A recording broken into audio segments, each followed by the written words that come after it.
Après quelques mois d'accalmie, les syndicats de l'enseignement élémentaire se signalent à nouveau. Le syndicat des enseignants libres du Sénégal, CELS, prévoit de déposer un préavis de grève le jour même de la rentrée des classes. 2016-2017 a été une année apaisée, durant laquelle il n'y a pratiquement eu zéro grève. C'était par la bonne volonté des organisations syndicales. Le gouvernement aurait dû en profiter quand même pour satisfaire les revendications, appliquer les accords, mais il a fait dans le dilatoire. Nous avons pensé que 2017-2018, nous devions sonner la mobilisation. Un avertissement face aux lenteurs dans la mise en œuvre des accords signés avec le gouvernement du Sénégal.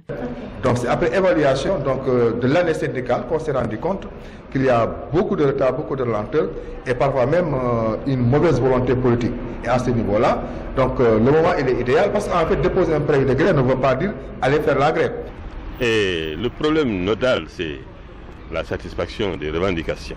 Des rencontres sont très souvent organisées entre les syndicats, le ministère de l'Éducation nationale et le Haut Conseil du dialogue social. Mais pour Souleymane Diallo, ces échanges ne changent pas grand-chose à leurs préoccupations. Le dialogue social de qualité, c'est un dialogue qui permet de progresser, non seulement de prévenir, mais également de gérer les conflits.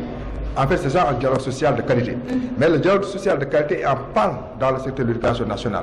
Le gouvernement est resté 1 an sans recevoir les syndicats d'enseignants. Certes, le ministre de l'Éducation nationale, lui, dans le cadre des rencontres mensuelles, nous recevait. Mais cela ne permet pas de décanter la situation, dans la mesure où les accords que nous avons signés avec le gouvernement, nous les avons signés avec beaucoup de ministres.